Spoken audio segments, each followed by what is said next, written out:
Oi, gente, bem-vindo ao Criminalize. Aqui eu conto pra vocês casos criminais resolvidos e casos criminais que não são mistério.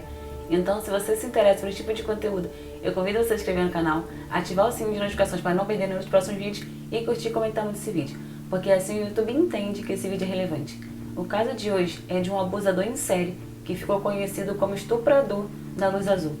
Então vamos agora pro caso de hoje. O condado de Lee é uma área do meio rural, que é um lugar tão tranquilo que as pessoas nem trancavam suas portas. Em 30 de novembro de 1995, começaram os primeiros ataques. Em uma noite, uma jovem chamada Jodie estava indo para casa de carro pelas estradas quando percebeu que estava sendo seguida. E de repente, o carro estava com uma sirene da polícia. Então Jodie, pensando que estava fazendo algo de errado, parou o carro. Foi aí então que o homem foi até ela abordá-la. Mas ele estava com um capuz na cabeça e armado. Ele a mandou sair do carro, colocou um capuz na cabeça dela e a obrigou a entrar no carro dele. Ele então a levou para uma área mais distante e deserta e a abusou. Depois ele colocou ela de bruços e disse para que ela não olhasse para trás, senão a mataria. Então ele deixou ela lá e foi embora. Assim que Jodie conseguiu ajuda, ela foi até a polícia contar o que lhe tinha acontecido. Mas ela não conseguiu dar uma descrição detalhada do abusador, já que ele estava de capuz.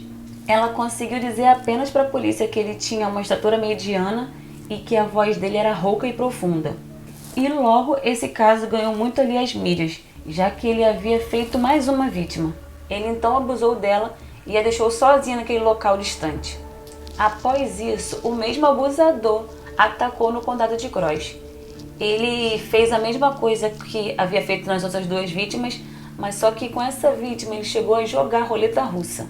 Roleta russa é quando pega uma bala, coloca ali no tambor da arma, roda e fecha. Então a pessoa não sabe aonde a bala está e coloca a arma em sua cabeça e puxa o gatilho para ver se vai se safar ou não. Em 1997, o estuprador da Luz Azul, como ficou conhecido, fez mais uma vítima. Shannon Wood nasceu em Dallas e ela se mudou com sua família para Cabot quando ela tinha apenas 12 anos de idade. E em 1997, ela estava com 17 anos de idade e no último ano do ensino médio. As ruas do Arkansas já não eram tão seguras quanto antes, já que o estuprador da Luz Azul estava solto. Em 11 de julho de 1997, Shannon Wood e a sua melhor amiga Samantha Copeland foram ver o namorado de Samantha tocar. Ali as duas tiveram uma briga e essa discussão aconteceu porque a Shannon disse para Samantha que ela é até Lonoke, que era um bairro vizinho ali para ver seu namorado. Então Samantha confrontou novamente porque ela achava muito estranho o namorado de Shannon nunca ir até a cidade dela, mas ela sempre tem que ir até a cidade dele. E ele nunca quis conhecer os amigos de Shannon. Então Samantha ficava muito chateada por isso, por sua melhor amiga sempre ter que ir até o encontro dele e ele nunca se importar de conhecer os amigos dela. Então ali, após a discussão, a Shannon disse a Samantha para que ela voltasse para casa com o namorado dela, esperasse ele acabar ali de tocar, para que ele voltasse com ela, já que as duas tinham ido juntas. Então a Shannon foi até a casa do namorado e Samantha ficou esperando o namorado dela acabar de tocar para que ele a levasse para casa. Então as duas ali se despediram. Já na manhã do dia seguinte, a Samantha recebeu uma ligação do trabalho de Shannon perguntando se havia acontecido alguma coisa, porque Shannon não havia aparecido no trabalho, o que era muito estranho, porque ela não faltava e se ela faltasse, ela no mínimo avisaria. Samantha então disse ali à superior de Shannon que tinha visto a amiga na noite anterior e que ela tinha ido até a casa de Jeremy, que era o namorado, de Shannon. Samantha então ficou ali muito preocupada. Ela decidiu prontamente ali ligar para a casa de Shannon, mas ligou e a Shannon não atendia. Ligou e o telefone só tocava e ninguém atendeu. Enquanto isso, Shannon estava sendo levada pelo estuprador da Luz Azul até a casa dele. Ela não sabia dizer se era uma casa ou se era um apartamento, até porque ele a tinha vendado. Então ele a sequestrou quando ela estava voltando da casa do namorado, porque ele ficava ali na estrada, ali na beira da estrada com a luz do carro apagada. Então quando ele percebia que tinha uma mulher sozinha se aproximando, ele logo perseguia, ia atrás dela, botava aquelas luzes giratórios de policiais em cima do carro, ali para a pessoa pensar que tinha infringido alguma lei e parar o carro. Então ela havia sido levada pelo estuprador da luz azul. Então Shannon foi abusada diversas vezes ali por ele e por fortes ameaças ali de arma, dizendo que se ela não fizesse o que ele queria, ele a mataria. Então, vários momentos ela pediu para que ele tirasse a vida dela, pois ela já não estava mais aguentando todo aquele sofrimento. Após todos esses atos cruéis, o abusador a levou até o carro. Ela ainda pensou em correr, mas como ela estava com os olhos vendados, ela ficou com muito medo, então ela preferiu obedecê-lo. Shannon pensou ali com ela mesma que se ela sobrevivesse a esse ataque, ela tentaria ali mentalizar tudo o que estava ali acontecendo em sua volta. Ela então percebeu que os dois estavam passando por trilhos, né, de ferrovia, então ela estava bem gravando aquilo ali tudo para que, se ela sobrevivesse, ela conseguisse pegá-lo. E ali ela também percebendo que ele estava passando por trilhos de ferrovia, ela achou que ele fosse levá-la para um lugar bem distante para tirar sua vida. Então ele a levou para um lugar muito escuro, muito remoto, onde mal tinha luz. Ele a tirou do carro, a jogou no chão, pediu para que ela ficasse de bruços e contasse até 100. Então ela começou ali a contar e falou para ela não se virar. Então ali com muito medo ela começou a contar e ela percebeu que o carro ia se afastando. Então ela esperou mais um tempo, ficou ali por um bom tempo, até que ela teve coragem de levantar e ir até a estrada. Não tinha muita luz ali, então ela resolveu ali, né, procurar ajuda. Então ela viu uma casa, mas ela estava com muito medo da casa ser dele, mas como ela não tinha outra alternativa, ela decidiu arriscar. Foi aí então que ela teve muita coragem e bateu na porta, né, aí daquela casa, e viu que 2 pessoas vieram atender e ela disse que eles não precisavam nem abrir a porta, mas que pelo menos chamassem a polícia para ela.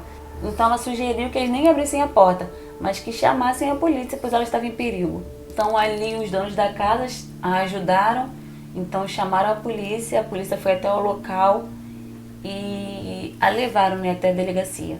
E já na delegacia ela começou a tentar lhe falar das características dele e de como era mais ou menos a casa dele. E após esse interrogatório, ela foi levada até o hospital juvenil para que ela pudesse fazer um exame de corpo de delito. Shannon disse para os investigadores que o abusador ele fumava muito e que ele era muito peludo, tinha muito pelo em suas costas. E os policiais, percebendo que o abusador era um morador, eles começaram ali a ver relatórios antigos ali da polícia. Então eles acharam um relatório que era de 1996, de uma invasão e uma tentativa de estupro.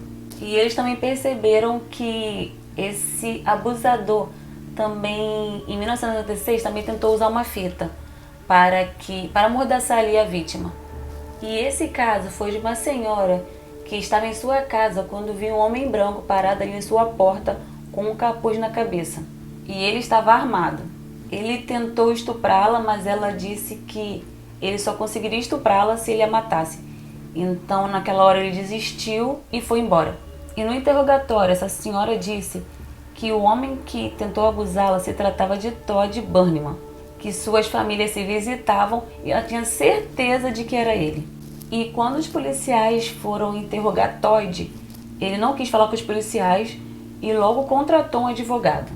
O Todd Bergman havia sido preso há um tempo atrás por um policial florestal. Então os policiais foram até o policial florestal para saber qual carro que Todd usava. Então esse policial florestal deu a placa ali do carro do Todd e se descobriu que o carro dele era um Oldsmobile, que batia com a descrição do carro que as vítimas já tinham dito antes. Uma detetive foi até a casa de Todd para interrogar a esposa dele. Então a esposa dele foi bem solícita ali no interrogatório, mas quando Todd chegou em casa ele não gostou muito daquilo, mas a policial acabou lhe mentindo para ele, dizendo que estava procurando por um suspeito que não tinha pelos no corpo. Então Todd ali disse que não poderia ser ele, porque ele tinha muitos pelos no corpo, e mostrou ali as costas dele, tirou a blusa e mostrou as costas dele ali para a detetive. Então a detetive logo ele sacou, né, que poderia ser ele e pediu para colher uma amostra de DNA dele. Mas ele se recusou. Disse que só colheria uma amostra de DNA dele se tivesse com mandado. Então os policiais conseguiram o mandado e conseguiram a amostra de DNA de Todd. Então ali os policiais mandaram a amostra para análise. Essa amostra foi analisada e deu compatível com as vítimas do estupro. E em 15 de setembro de 1997, Todd Birmingham foi preso e acusado de múltiplas acusações de sequestro, estupro e roubo agravado. O Todd não usava só o carro dele, mas ele também usava vários carros dos amigos deles. Esses amigos não sabiam que o carro era usado, né, para esses abusos. Ele dava o pretexto para esses amigos de que ele ia caçar cervos ali próximo e não era nada disso, né? Ele ficava mesmo caçando ali vítimas, caçando pessoas. Ele usava técnicas de caça de animais para caçar mulheres. No caso de Shannon Woods, o Todd pegou 80 anos de prisão. E já com outros casos, uma pena de prisão perpétua foi adicionada. E em maio de 2020, Todd Birmingham morreu na prisão após testar positivo para a Covid-19. Após esses crimes, a lei de Shannon entrou em vigor, onde fica proibido pessoas que não são aplicadores da lei comprarem luzes azuis ou qualquer outra coisa que seja de uso policial. Então, gente, esse foi o caso de hoje. Espero que vocês tenham gostado. Não esqueçam de curtir, de comentar e de compartilhar com seus amigos, tá, o vídeo, para ajudar assim a nossa comunidade a crescer. Então, muito obrigada por assistirem até aqui. Fiquem com Deus e lembrem-se, muito cuidado em quem vocês confiam.